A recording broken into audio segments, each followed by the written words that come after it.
Hello everybody, welcome to my channel. My name is Rachel. This is Diamond Life.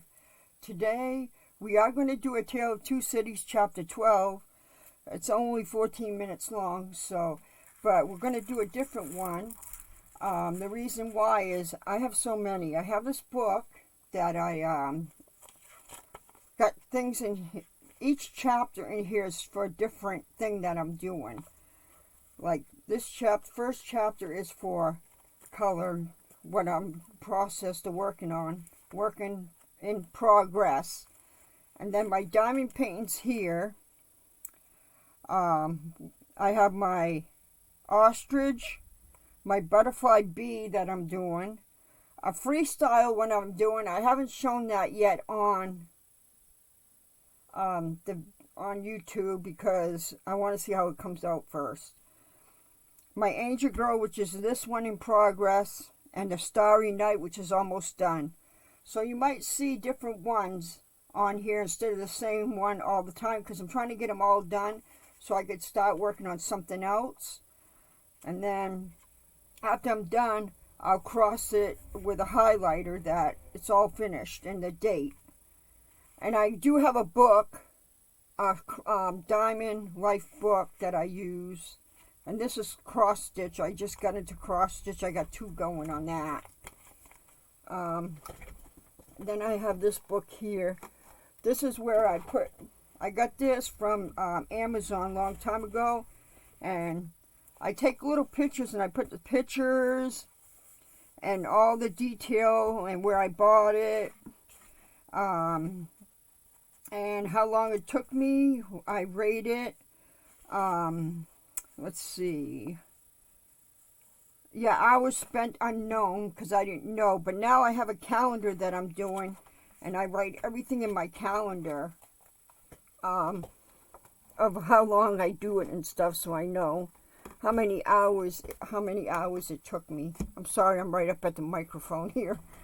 So I wanted to show that. And I got my little diamond painting cup here that I did, little dog, drinking my water today. Alright, so we will begin the video. I hope everybody's alright, and everybody's taking care. Let's pray for people that living in Florida. The Hurricane Nicole's there. What else? Not sure if I have anything else I wanted to share today. I'm doing this video early because I have other things I got to get done today. I do a lot in the morning. I do my studying, my Bible. I do some other things for my work and stuff, so let's get on with it. I don't know where my mind went. I didn't know I was videoing. Here we go. The Fellow of Delicacy. Mr. Stryver, having made up his mind to that magnanimous bestowal of good fortune on the doctor's daughter, resolved to make her happiness known to her before he left town for the long vacation.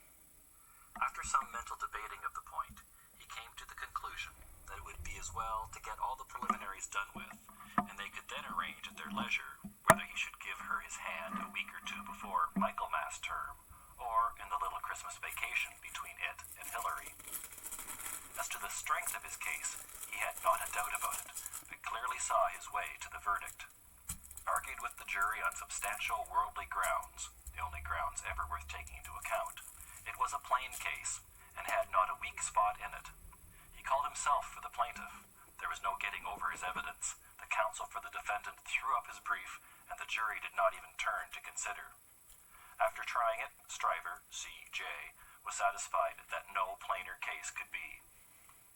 Accordingly, Mr. Stryver inaugurated the long vacation with a formal proposal to take Miss Manette to Vauxhall Gardens. That failing, to Ranelagh. That unaccountably failing too, it behooved him to present himself in Soho, and there declare his noble mind. Towards Towards Soho, therefore, Mr. Stryver shouldered his way from the Temple, while the bloom of the long vacation's infancy was still upon it. Anybody who had seen him projecting himself into Soho while he was yet on St. Dunstan's side of Temple Bar, bursting in his full-blown way along the pavement to the jostlement of all weaker people, might have seen how safe and strong he was. His way taking him past Tellson's, and he both banking at Tellson's and knowing Mr. Lorry as the intimate friend of the Manets, it entered Mr. Stryver's mind to enter the bank and reveal to Mr. Lorry the brightness of the Soho horizon. So he pushed open the door with the weak rattle in his throat, stumbled down the 2 steps, got past the 2 ancient cashiers, and shouldered himself into the musty back closet where Mr. Lorry sat at great books ruled for figures, with perpendicular iron bars to his window, as if that were ruled for figures too, and everything under the clouds were a sum. "Hello," said Mr. Stryver. "How do you do? I hope you are well." It was Stryver's grand peculiarity that he always seemed too big for any place or space. He was so much too big for Tellson's that old clerks in distant corners looked up with looks of remonstrance, as though he squeezed them against the wall. The house itself, magnificently reading the paper, quite in the far-off perspective, lowered, displeased, as if the Stryver head had been butted into its responsible waistcoat. The discreet Mr. Lorry said, in a sample tone of the voice he would recommend under the circumstances, "How do you do, Mr. Stryver? How do you do, sir?" and shook hands. There was a peculiarity in his manner of shaking hands, always to be seen in any clerk at Tellson's who shook hands with a customer when the house pervaded the air. He shook in a self-abnegating way, as one who shook for Tellson and Company. "Can I do anything for you, Mr. Stryver?" asked Mr. Lorry in his business character. "Why, no, thank you. This is a private visit to yourself, Mr. Lorry. I've come for a private word." "Oh, indeed," said Mr. Lorry, bending down his ear while his eye strayed to the house afar off. "I'm going," said Mr. Stryver, leaning his arms confidentially on the desk, whereupon, although it was a large double one, there appeared to be not half desk enough for him. "I am going to make an offer of myself in marriage to your agreeable little friend, Miss Manette, Mr. Lorry." "Oh, dear me," cried Mr. Lorry, rubbing his chin and looking at his visitor dubiously. "Oh, dear me, sir?" repeated Stryver, drawing back. "Oh, dear you, sir? What may your meaning be, Mr. Lorry?" "My meaning," answered the man of business, "is of course friendly and appreciative, and that it does you the greatest credit, and, in short, my meaning is everything you could desire. But really, you know, Mr. Stryver—" Mr. Lorry paused and shook his head at him in the oddest manner, as if he were compelled against his will to add, internally, "You know, there really is so much, too much of you." "Well," said Stryver, slapping the desk with his contentious hand, opening his eyes wider and taking a long breath, "if I understand you, Mr. Lorry, I'll be hanged." Mr. Lorry adjusted his little wig at both ears as a means towards that end, and bent the feather of a pen. "Dash it all, sir," said Stryver, staring at him, "am I not eligible?" "Oh, dear, yes, yes. Oh, yes, you're eligible," said Mr. Lorry. "If you say eligible, you are eligible." "Am I not prosperous?" asked Stryver. "Oh, if you come to prosperous, you are prosperous," said Mr. Lorry. "And advancing?" "Oh, if you come to advancing, you know," said Mr. Lorry, delighted to be able to make another admission. "Nobody can doubt that."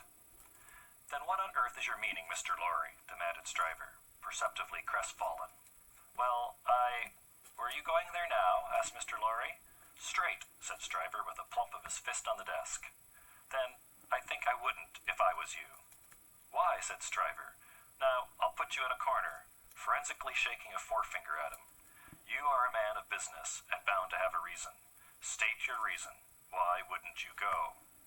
"Because," said Mr. Lorry, "I wouldn't go on such an object without having some cause to believe that I should succeed." "Dash me," cried Stryver, "but this beats everything." Mr. Lorry glanced at the distant house, and glanced at the angry Stryver. "Here is a man of business, a man of years, a man of experience, in a bank," said Stryver, "and having summed up 3 leading reasons for complete success, he says there's no reason at all, says it with his head on." Mr. Stryver remarked upon the peculiarity as if it would have been infinitely less remarkable if he had said it with his head off. "When I speak of success, I speak of success with the young lady, and And when I speak of causes and reasons to make success probable, I speak of causes and reasons that will tell as much with the young lady. The young lady, my good sir, said Mr. Lorry, mildly tapping the Stryver arm. The young lady goes before all. Then you mean to tell me, Mr. Lorry, said Mr. Stryver, squaring his elbows, that it is your deliberate opinion that the young lady at present in question is a mincing fool? Not exactly so. I mean to tell you, Mr. Stryver, said Mr. Lorry, reddening, that I will hear no disrespectful word of that young lady from my lips, and that if I knew any man, which I hope I do not, whose taste was so coarse and whose temper was so overbearing that he could not restrain himself from speaking disrespectfully of that young lady at this desk, not even Tellson's should prevent my giving him a piece of my mind. The necessity of being angry in a suppressed tone had put Mr. Stryver's blood vessels into a dangerous state when it was his turn to be angry. Mr. Lorry's veins, methodical as their courses could usually be, were in no better state now it was his turn. That is what I mean to tell you, sir, said Mr. Lorry. Pray let there be no mistake about it. Mr. Stryver sucked the end of a ruler for a little while, and then stood, hitting a tune out of his teeth with it, which probably gave him the toothache. He broke the awkward silence by saying, This is something new to me, Mr. Lorry. You deliberately advise me not to go up to Soho and offer myself, Stryver of the King's Bench Bar? Do you ask me for my advice, Mr. Stryver? Yes, I do. Very good. Then I give it, and you have repeated it correctly. And all I can say of it is, laughed Stryver with a vexed laugh, that this beats everything, past, present, and to come. Now understand me, pursued Mr. Lorry. As a man of business, I am not justified in saying anything about this matter, for as a man of business, I know nothing of it. But as an old fellow who has carried Miss Manette in his arms, who is the trusted friend of Miss Manette and of her father too, and who has a great affection for them both, I have spoken. The confidence is not of my seeking, recollect. Now, you think I may not be right? Not I, said Stryver, whistling. I can't undertake to find third parties in common sense. I can only find it for myself. I suppose sense in certain quarters, you suppose mincing bread and butter nonsense. It's new to me, but you are right, I dare say. What I suppose, Mr. Stryver, I claim to characterize for myself. And understand me, sir, said Mr. Lorry, quickly flushing again. I will not even at Tellson's, have it characterized for me by any gentleman breathing. There, I beg your pardon, said Stryver. Granted, thank you. Well, Mr. Stryver, I was about to say, it might be painful to you to find yourself mistaken. It might be painful to Dr. Manette to have the task of being explicit with you. It might be very painful to Miss Manette to have the task of being explicit with you. You know the terms upon which I have the honor and happiness to stand with the family. If you please, committing you in no way, representing you in no way, I will undertake to correct my advice by the exercise of a little new observation and judgment expressly brought to bear upon it. If you should then be dissatisfied with it, you can but test its soundness for yourself. If, on the other hand, you should be satisfied with it, and it should be what it now is, it may spare all sides what is best spared. What do you say? How long would you keep me in town? Oh, it's only a question of a few hours. I could go to Soho in the evening and come to your chambers afterwards. Then I say yes, said Stryver. I won't go up there now. I'm not so hot upon it as that comes to. I say yes, and I shall expect you to look in tonight. Good morning. Then Mr. Stryver turned and burst out of the bank, causing such a concussion of air on his passage through, that to stand up against it, bowing behind the two counters, required the utmost remaining strength of the two ancient clerks. Those venerable and feeble persons were always seen by the public in the act of bowing, and were popularly believed, when they had bowed a customer out, still to keep on bowing in the empty office until they bowed another customer in. The barrister was keen enough to divine that the banker would not have gone so far in his expression of opinion on any less solid ground than moral certainty. Unprepared as he was for the large pill he had to swallow, he got it down. And now, said Mr. Stryver, shaking his forensic forefinger at the temple in general, when it was down, my way out of this is to put you all in the wrong. It was a bit of the art of an Old Bailey tactician, in which he found great relief. "You shall not put me in the wrong, young lady," said Mr. Stryver. "I'll do that for you." Accordingly, when Mr. Lorry called that night as late as 10 o'clock, Mr. Stryver, among a quantity of books and papers littered out for the purpose, seemed to have nothing less in his mind than the subject of the morning. He even showed surprise when he saw Mr. Lorry, and was altogether in an absent and preoccupied state. "Well," said that good-natured emissary, after a full half-hour of bootless attempts to bring him round to the question, "I have been to Soho." "To Soho?" repeated Mr. Stryver coldly. "Oh, to be sure. What am I thinking of?" "And I have no doubt," said Mr. Lorry, "that I was right in the conversation we had. My opinion is confirmed, and I reiterate my advice."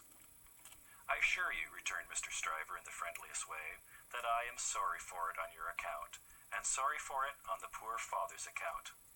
I know this must always be a sore subject with the family. Let us say no more about it." "I don't understand you," said Mr. Lorry. "I dare say not," rejoined Stryver, nodding his head in a smoothing and final way. "No matter, no matter." "But it does matter," Mr. Lorry urged. "No, it doesn't. I assure you it doesn't. Having supposed that there was sense where there is no sense, and a laudable ambition where there is not a laudable ambition, I am well out of my mistake, and no harm is done. Young women have committed similar follies often before, and have repented them in poverty and obscurity often before. In an unselfish aspect, I am sorry that the thing is dropped, because it would have been a bad thing for me in a worldly point of view. In a selfish aspect, I am glad that the thing is dropped, because it would have been a bad thing for me in a worldly point of view. It is hardly necessary to say I could have gained nothing by it. There is no harm at all done. I have not proposed to the young lady, and between ourselves, I am by no means certain, on reflection, that I ever should have committed myself to that extent. Mr. Lorry, you cannot control the mincing vanities and giddinesses of empty-headed girls. You must not expect to do it, or you will always be disappointed. Now, pray say no more about it. I tell you, I regret it on account of others, but I am satisfied on my own account. And I am really very much obliged to you for allowing me to sound you, and for giving me your advice. You know the young lady better than I do. You were right. It never would have done." Mr. Lorry was so taken aback that he looked quite stupidly at Mr. Stryver, shouldering him towards the door, with an appearance of showing generosity, forbearance, and goodwill on his erring head. "Make the best of it, my dear sir," said Stryver. "Say no more about it. Thank you again for allowing me to sound you. Good night." Mr. Lorry was out in the night before he knew where he was. Mr. Stryver was lying back on his sofa, winking at his ceiling. End of Book 2, Chapter 12.